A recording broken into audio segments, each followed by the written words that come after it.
Welcome back to the Elyse DeLucci Show. I'm your host, Elyse, and we are in my living room on the Upper East Side of Manhattan.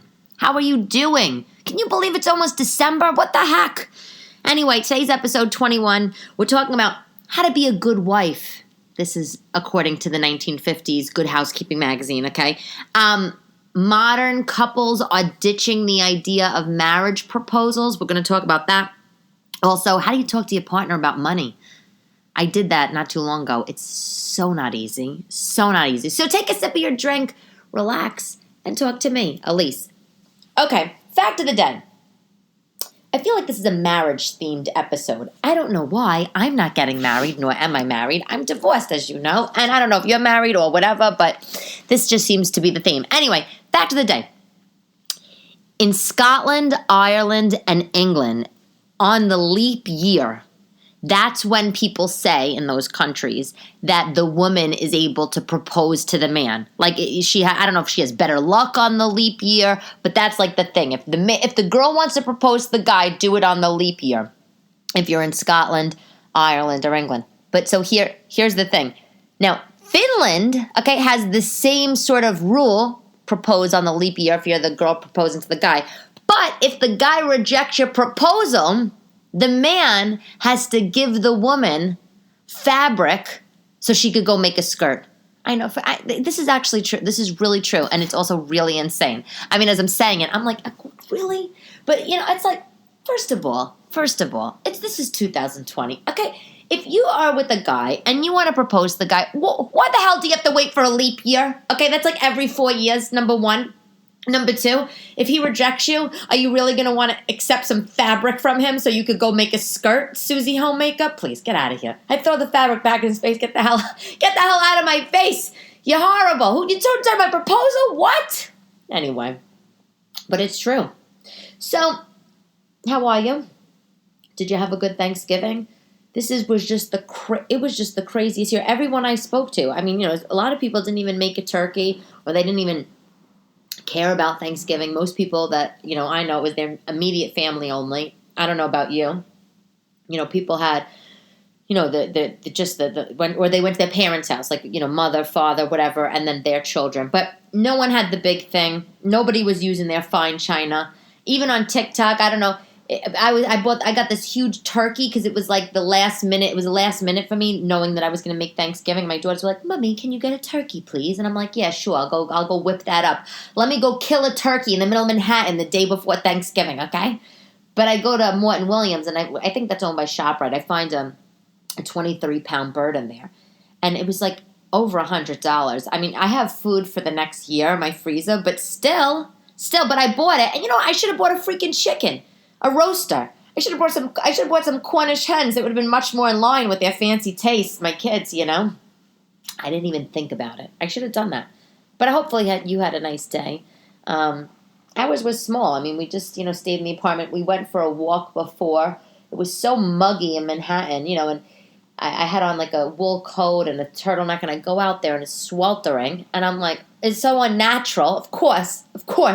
2020, Thanksgiving. Of course, you go outside. You should be out there in a bikini rather than a pea coat, Anyway, I just finished watching this show. Okay, I just finished yesterday. I'm all hopped up on it. It's called The Vow. Have you watched this? It's on HBO. It's basically about the cult NXIVM, NVXIM. That's how you spell it, NVXIM, and it's pronounced NXIVM. So it's about the sex cult. Basically, this guy, Keith Raniere, founded this group, I don't know, maybe 20 years ago, and this group called NXIVM, and that was, I think, I don't know if that's the cult name or whatnot, but the company name was Executive Success Programs, ESP. And basically, this company was just selling the idea of how you can go better yourself. You can go better yourself and think differently about things and overcome obstacles or any blockages you've been having in your life, sort of like a workshop therapy thing, but not therapy, not given by a doctor. And all these people signed up, and they wound up basically brainwashing them, and by this whole structured out methodology that the founder Keith Raniere laid out. And this is what the whole show is about, and it's so fascinating. And you can't believe that people actually join this thing. And you can't believe what actually happens within the cult. It is literally insane. I bought HBO to watch The Undoing, which was the season finale, was last night for that, which is a great show with Hugh Grant and, what's her name? Oh, come on. Her name is totally escaping me. It'll come to me anyway. But so I bought the HBO to watch The Undoing, but then I got into The Vow. Mind-blowing stuff. Mind-blowing. And by the way, I should say, one of the points they made in the show The Vow about a cult, nobody wakes up one day and says, well, let me back up. The people that were in the cult, after they found out it was a cult and after they saw all this horrible stuff that was going on, these people were being interviewed, like, confessional booth style interviews. Excuse me. That's disgusting. I'm all backed up. You know why? Because I'm having a ginger ale, and I don't usually drink ginger ale. I only drink water and seltzer. Anyway. So, the people that were in the cult are giving these confessional style interviews, right? And they're like, we're so embarrassed. We're embarrassed that we joined this thing and we believed all this stuff and we were working for this company that we thought was just bettering ourselves and bettering the world. And it wound up being this whole, perverse, psychotic cult. And they said, but we are embarrassed because who wakes up and says they want to join a cult? Who wakes up and say, you know what, today I'm going to join a cult. That sounds like a wonderful idea. On the way to my cult meeting, I'm going to grab a cup of Sanka on the way out. Nobody says that, So it's like, on one hand, I'm watching the show and I'm thinking, how the hell can these people have fell for this shit? But it's so easy to say that when I'm on the couch watching it. But if I had a friend, if one of my best friends came over to me and said, Elyse, there's this thing out there. And it's a group, and you could join, and you could go once a week, and you talk about your feelings, and they give you strategies to help you, overcome, relationship problems or money problems or how to have a better outlook on things. Knowing me, I'd probably be like, okay, sign me up. And that's what these people did. And then they found it was a cult.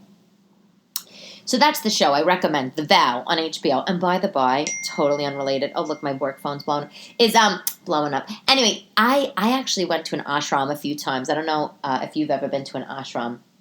I've been to this ashram called Sivananda. It was upstate New York, but they have other ones. There's one in India. I think there's actually one in the Bahamas, which sounds fancy. The one I was at was not fancy. But again, the ashram I went to when I got out of a relationship years ago, and I wanted to just go to a place and chill out, and just be quiet and do yoga and whatever else. And it wound up being a cool, slightly scary experience because, I didn't want to wake up at 5 a.m. and do yoga 5 times a day. But I didn't realize that until I got there. But my point is that I woke up one day years ago and said, I'm going to go to an ashram. And so I totally could kind of see how people just get caught up in this muck. But I totally think you should watch it. The Vow, Nexium, the cult, look it up. It's messed up. But if you look it up on the internet, you might do a little spoiler alert of the show. Anyway, where you guys keeping your masks these days? Where are you keeping your masks? Your mask storage in your house. For the longest time, I was just buying the blue masks, the blue hospital masks, because I just thought, oh, this is going to be over next month. And then obviously it wasn't over. Then I bought the black hospital masks, like the disposable ones. And I just decided to upgrade a month ago to just some plain black cotton ones I bought on Amazon.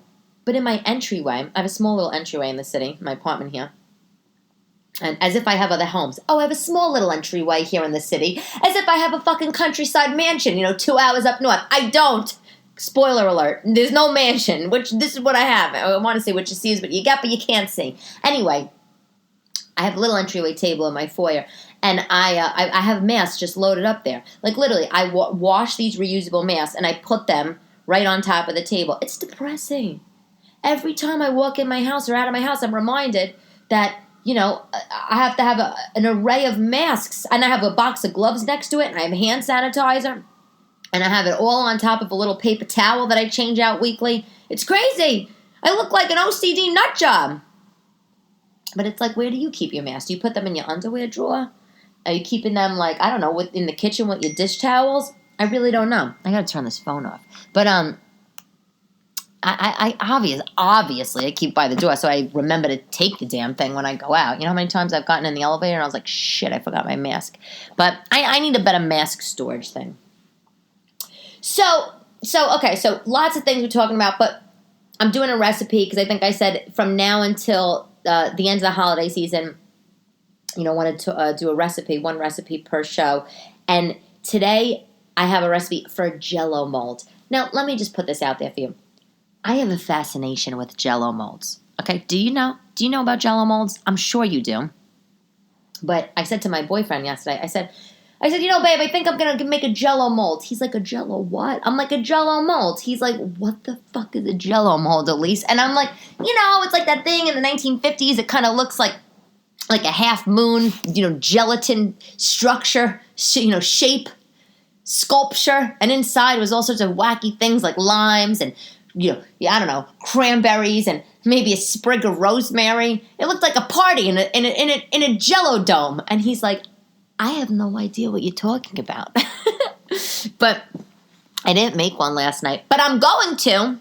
And I found this recipe. A friend gave this to me, and she said it was really. She found it online. She said she made this, and she made it for Christmas last year.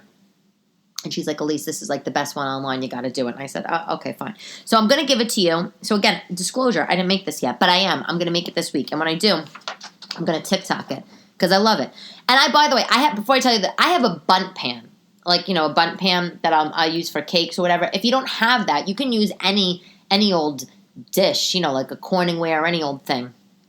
Anyway, okay. But, you want to use something that has a little, like, height. Maybe, I don't know, 4 inches. Whatever. Anyway, okay, here it is. 1 pack of Jello. 1 box, 1 6-ounce package of Jello. 1 can of pineapple chunks. 1 14-ounce can of pineapple chunks. 1 6-ounce can of mandarin orange juice. 1 14-ounce can of peaches. A bunch of green grapes, fresh. 1 10-ounce jar of maraschino cherries, and 1 cup of walnuts. 1 cup of walnuts. 1 cup of walnuts chopped, or any nuts if you have. All the juices you want to reserve. So reserve the pineapple juice, the mandarin orange juice, the peach juice. That's what my girlfriend said. So this is what you do. You drain the canned fruit, save the juice. You want to save roughly 2 cups of the juice from the canned fruit. So you're going to save that to make the Jello. So you drain the fruit, save 2 cups of the juice. So then now you're going to make the Jello, right? So take 2 cups of boiling water and 2 cups of that drained juice you just saved, and mix it together with the Jello powder, in a bowl, whatever, and then pour it into your mold. So I would be pouring this into my bundt pan or whatever dish you're going to use, your bowl, whatever, and cover it with plastic wrap. Refrigerate that for an hour and a half.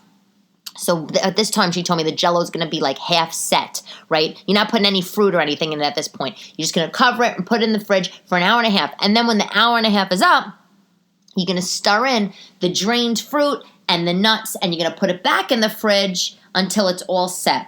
And when you're ready to serve it, she told me you could, if you're using a bundt pan, run it a little bit, like tilt it slightly, and run it a little bit under hot water, and put a plate on the top, by the way, where you're doing this. And then, of course, when you want to take it out, just invert it and flip it onto the plate. And there you go, voila. By the way, someone once told me I'm making Jello in a bundt pan or a bowl, and you want to flip it over, flip it out of the bowl, it's because you want to have it on make a little presentation piece for your table.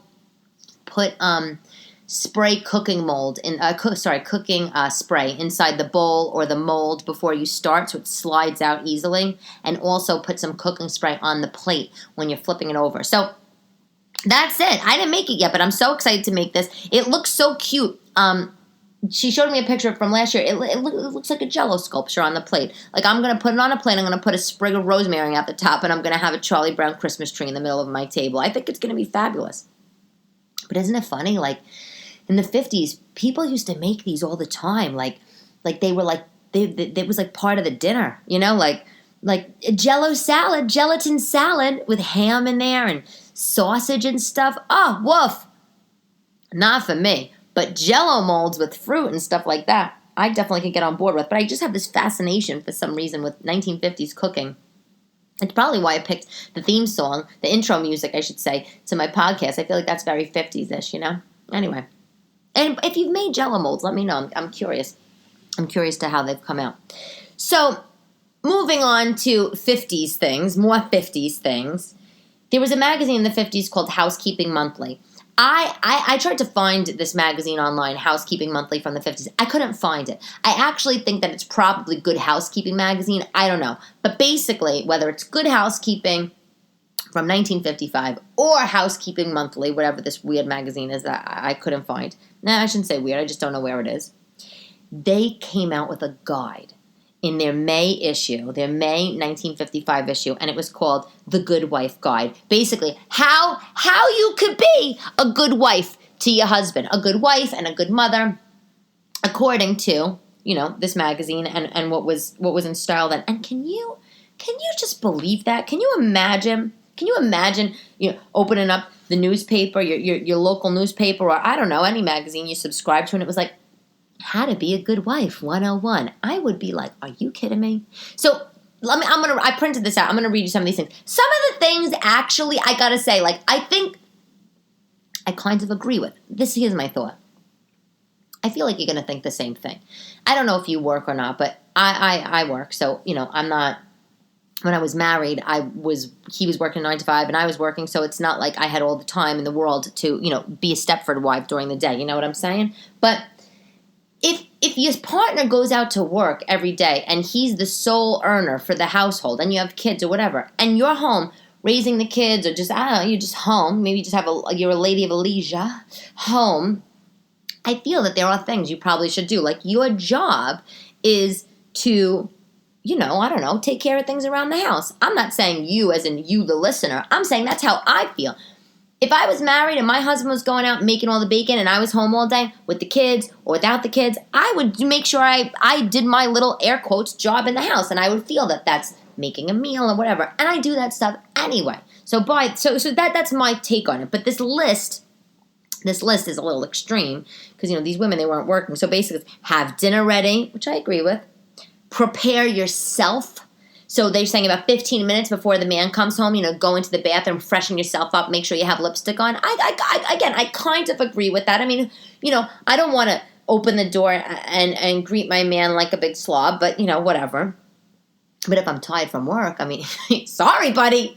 But anyway, they're saying, this is hilarious. Be a little gay and be more interesting to him. Have a sense of humor. Make sure he comes home to a clean house. Gather up all the toys and the school books and the papers, whatever. Prepare the children. So have the children look presentable. Have their hands and face washed and their clothes nice and neat. Have the kids be happy to see him. Can you imagine? Oh, hello, Daddy. Welcome home, Daddy. And we stayed in our school uniform just for you. That would never happen. And they say, listen to him. On this list, listen to him. He's had a very hard day at work. Make sure you listen to all of his woes. If he comes home late, don't give him shit. If he stays out for the whole night, don't question him the next morning. Can you imagine? Like your husband just doesn't come home and you're just not supposed to ask him where he was? Ha! It also says on the list, don't greet him with complaints and problems. Don't complain about anything for him. To anything for him. Make sure he's comfortable. Wait, here's the best part. Arrange a pillow for him and take off his shoes. And don't ask him any questions about his actions. And they end this list with a good wife always knows her place. I mean, get the fuck out of here. Okay, that's what I have to say. Get the fuck out. Honestly, look, like I said, if you're home all day and your guy or your girl, whoever you're with, is out making all the cheddar, I would say straighten up the house. I would straighten up the house. I would have a meal on the table. I would have the homework done with the kids and all that stuff because he's out making the beans. But really?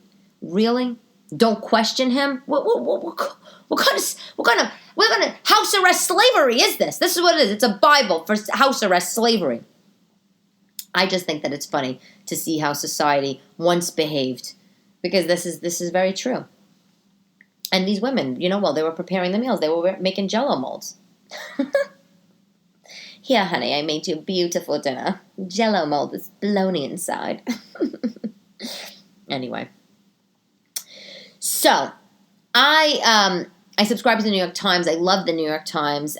Because they have the best real estate sections, the best style sections, and metropolitan. I love all their sort of arts and leisure stuff. I love it. So anyway, last week I'm reading in the Times, and there was a huge article about saying no to proposals, and basically the whole article was about look, it's 2020, it's modern times. Everybody is living together before they get married. People are mixing their money before they get married, opening joint bank accounts. And people, people are basically acting like they're getting married. They're living together. They're acting like a married couple. They're not married.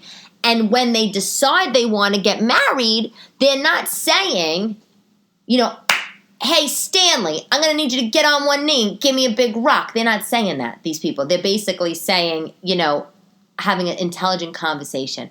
Look, we've been dating for 2 years. I think it's time we should probably think about getting married, whatever. And they make a mutual sort of, have a decision, mutual conversation.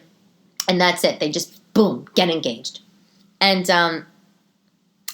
that's what the article was about. And basically they were saying that, the people that are doing this, more and more young people it's more young people, obviously, they're saying that proposals, they feel cheesy, they feel trapping, they feel like it has a lot of power implications, why should the guy decide when we're ready to get married and he's going to go out and, buy me a ring and he's going to, buy me out as his wife, and this whole process is so antiquated.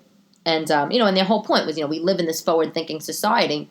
We live in modern ways. Why the hell are we doing this thing? And, listen, I've read in the past, I know the LGBTQ communities, they sort of reject the idea. I don't want to say they as in I'm grouping them all into one group, but I'm saying that the LGBTQ community, they tend to reject the idea of the heteronorms of marriage, of proposals and that kind of thing, and because they feel like it's, I don't know, there's gender bias and all that kind of thing. So I've read that before, but I really, this is the first time I think I read an article about, just sort of your average couple, Sam and Susie, that are we don't need to do a proposal. Because you want to know what? I kind of like a proposal, according to Elyse. Thank you. I mean, I get it. I of course I get it. I mean, listen, but let's talk about this. When you got engaged, right? When you got engaged to you, I don't know how old you are, right? You who are listening, but when you got proposed to or engaged or whatever, I'm sure you had a conversation, right, with the guy or the girl, and you said, hey, we've been dating for we've been dating for 6 years. You better fucking give me a ring. I mean, right? You had that kind of conversation, no? Right? I mean, you had those kind of conversations. I mean, I had it before I got married. I got engaged, years ago. It's I feel that most people are talking about it. It's not like it's just a super surprise, or it's been brought up before. I should say it's been brought up before the actual proposal happens. But yeah, I mean, so I don't know. I don't know if I fully agree with this thing, because I feel like we do talk about it. I'm really, the man getting on the knee. I know. It's a little too much for me. I get it, but then it started me thinking about, where does the proposal come from? So I started reading all this stuff, and basically, the gold ring, was obviously given. The man gave the woman a gold ring, in ancient Rome. So proposals basically started back in ancient Rome. The man would give the woman a gold ring, and that was basically to signify that they were to be married, and the bride to be was obviously expected to wear this in public. Now, the idea of the man bending down on one knee was a whole other thing, and that comes from medieval knights. These medieval knights, they would bow before the noble women. And so basically the idea is obviously, the man getting on one knee, he's bowing before his noble woman, and he's asking for the partner's hand in marriage. Will you marry me? And I think that that's something sweet. And I tend to be traditional. I mean, I feel like I have two sides to myself. Some sides I'm very, I'm super liberal about a lot of my thoughts and ideas. And then other sides I'm traditional. And I kind of like that tradition of the man, getting on his knee and asking you to marry him, The thing that's funny, though, that I was reading in this whole business, not in the article, as I started to really look it up because I was curious, is that you'll die. In 2nd century BC, so the Romans, the man, he would give the bride to be the 2 rings. It was actually 2 rings. He would give the gold ring, which obviously we still do, the gold ring that's what she had to wear in public.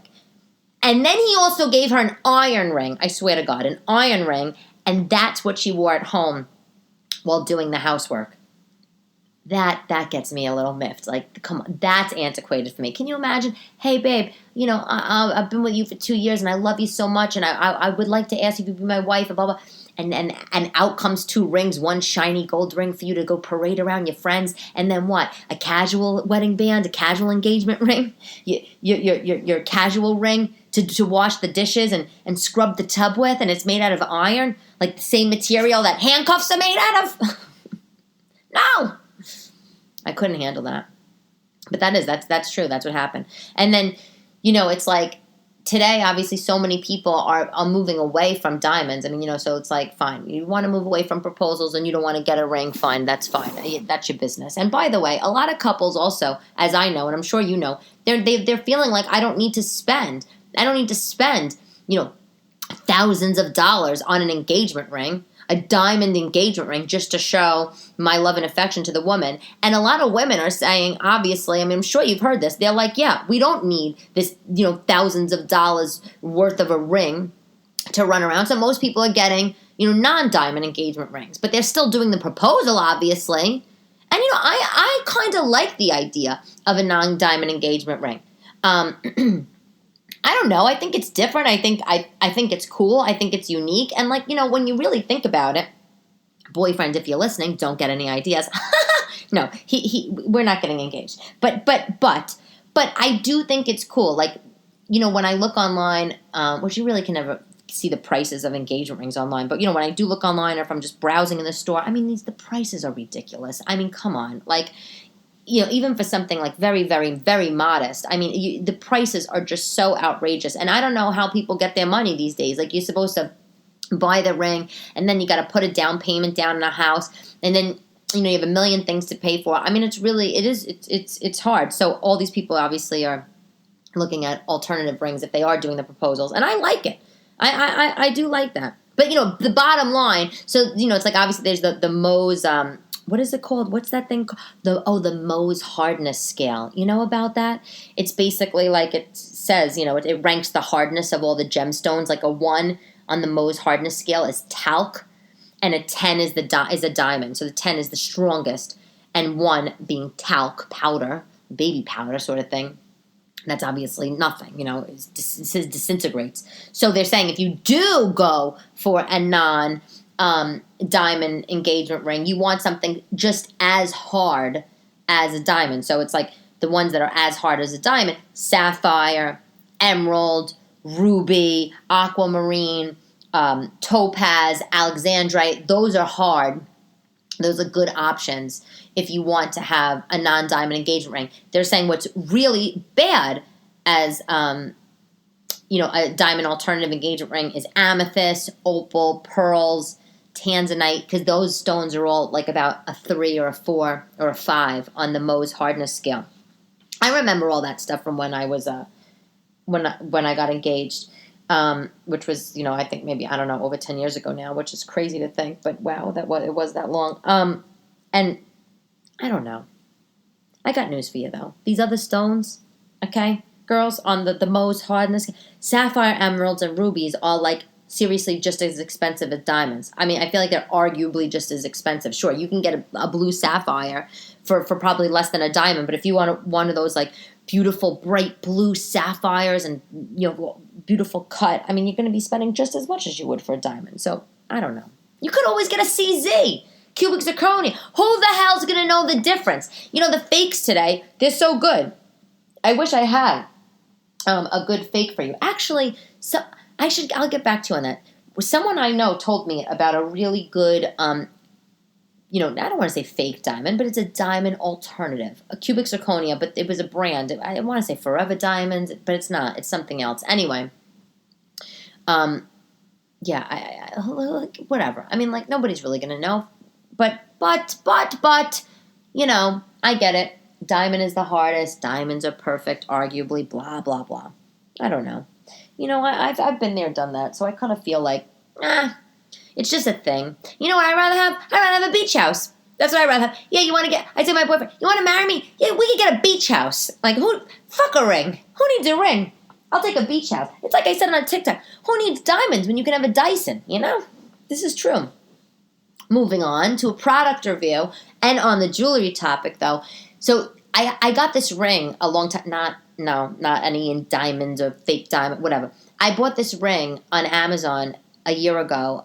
It's super cool. I've been getting so many compliments on it, so I want to tell you about it. It's a lira, the Italian coin. Obviously, I'm Italian, so it's the Italian lira. It's a 500 lira coin, and those are out of print. They don't make the lira anymore, but it's an actual lira coin, and it's a ring, and it's a chunky ring, and this brand also makes the lira bracelet, and they use these coins and all these other cool sorts of chunky things, and they make this sort of Italian jewelry. The brand is called Mia Bella. So I saw this bracelet that I like. It matches the ring. I've been getting compliments on this ring all over the place. Everywhere I go, literally, I'm out to dinner, people come over to me and they say, oh my God, I love your ring. Where'd you get it? People always think it's like a $2,000 ring from, I don't know, one of the high-end department stores. I think I paid like $30 for it. It's nice. It's 18 karat gold over, I think, bronze or over stainless steel. It's yellow and white. It's so nice. Check it out. But there's a bracelet. So this is the product. The bracelet, Mia Bella, 18 karat gold over bronze, Italian genuine lira coin charm bracelet made in Italy. It's $49. It's the bracelet.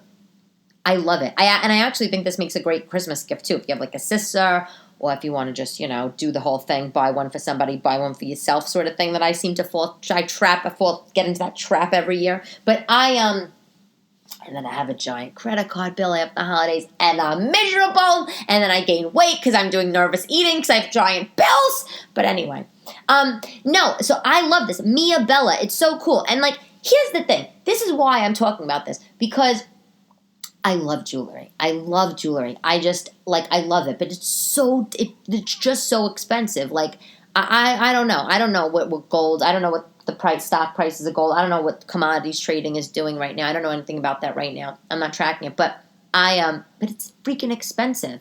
And I think that the stuff that I'm seeing, I see stuff on Amazon, and I can't believe it. Like, it's so good. And don't get me wrong, I see stuff when I go to TJ Maxx and Marshall's, in the jewelry section, that's all the costume stuff, and it looks gorgeous, but you don't get the reviews, of course, when you go to TJ Maxx and Home Goods or whatever, looking at the jewelry and the jewelry counter. But on Amazon, or wherever, whatever websites, what's nice is you're reading all the customer reviews. You're hearing people say, hey, this didn't yellow after 6 months. My finger didn't turn blue after 3 months, I swear to God, I can't wait to get this bracelet. I'm going to get it. It's so cool. And the best part that I like about it, not that I have charms to be hooking on a charm bracelet, but you can put other charms on this charm bracelet, in addition to the lira coin that it comes on.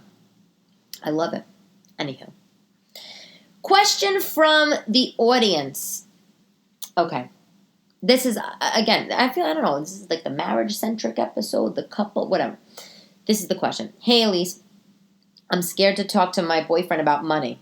What's the best way to do this? Now, I'm just prefacing that I'm not an expert in any of this, blah, blah, blah. I say that every episode. It's just, I'm just like your friend, as if you just called your friend to ask me my thought, my opinion. So here's the deal. I hear you. It is the most miserable, horrific, scary thing to do to talk about money, but you got to do it. You absolutely have to do it. I think you have to do it because you're saying, what's the best way to do it? I think this is personal. If you and your boyfriend, well, it depends how long have you been together. If you've been together for 3 months, I don't think it's appropriate to talk about money at this time. I think there's other little things that you could find out about him if you've been dating for, say, 3 or 4 months. That could tip you off. You could start to look at, just observe how he's spending his money, the things he buys for himself. If he talks about saving his money, or if he gets a commission check or something like that, or his paycheck, does he sort of spend a lot, or he takes you out for extravagant dinners right when it comes in, sort of thing. I think that's stuff you can observe. And I don't think that having a money conversation, if you're together for a short period of time, is appropriate. But I think if you're together for 6, 8 months, I think if you're serious about each other, only if you're serious, I think that you should have it. I had this conversation with my boyfriend, and he was, first of all, he would die if he heard me saying this, but he was like, you are the first woman in my entire life that has ever spoke to me about money. And I said to him, I said, oh, really? Well, I'm so sorry for you. I am so sorry for you. I said, because, you other women should have been talking to you about money. And you should have been talking to other women about money. And I told him, and I know we're getting off topic for a second. I said, but I told him, I said, because you know what? I said, if you're with somebody and I told him, that's exactly what I told my boyfriend. I said, so say you're with a ex-girlfriend or one girlfriend, whatever, and you don't have a conversation about money. And then say you get married. And then say you want to buy a house or something like that, or apply for an apartment, whatever. If she has terrible credit, guess who's everything? It's going to all in your name. You're not going to be able to count her salary or whatever money she brings in from her job. You're not going to be able to count that because she's not going to be able to be on the mortgage because she has bad credit. She's not going to be qualified. You're not going to get a good rate. So it's all going to have to be in your name. The amount of mortgage you take out is only going to be dependent on your salary, not hers. Again, because she has bad credit. I said, so I'm so sorry for you that you never had that conversation. And I said, and I told him, I said, and that's if you like at that stage when you're thinking about getting married. I told him, I said, but aside from that, forget getting married and forget buying a house and all that stuff. Why wouldn't you want to talk to any past girlfriends about money if you were serious with them? I said to him, like, weren't you curious how they did their money? Did they save? Did they spend? Didn't you want to know? He's like, no. Really? No? Because I think it's important. So I'm happy that you're asking me this question.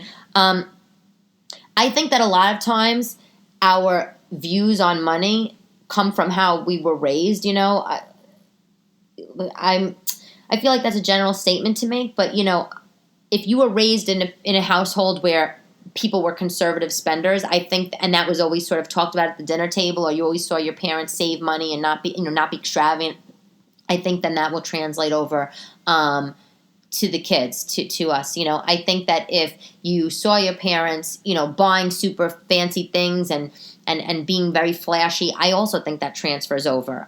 So I think that it's very personal. I think it really, talking about money really hits home.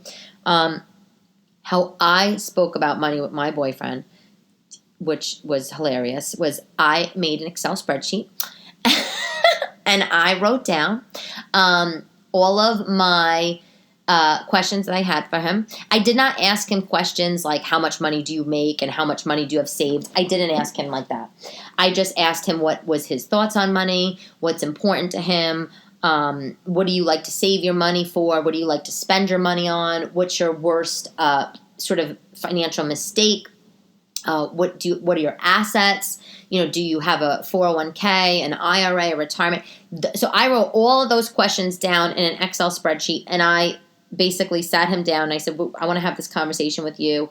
We like each other. We're in this nice little thing here, and everything's going nicely, but this is really important to me. He obviously was horrified. After we got over him being horrified and I had to calm that situation down, then I turned to my pink MacBook and I started asking him the questions. And he answered them and it was fine.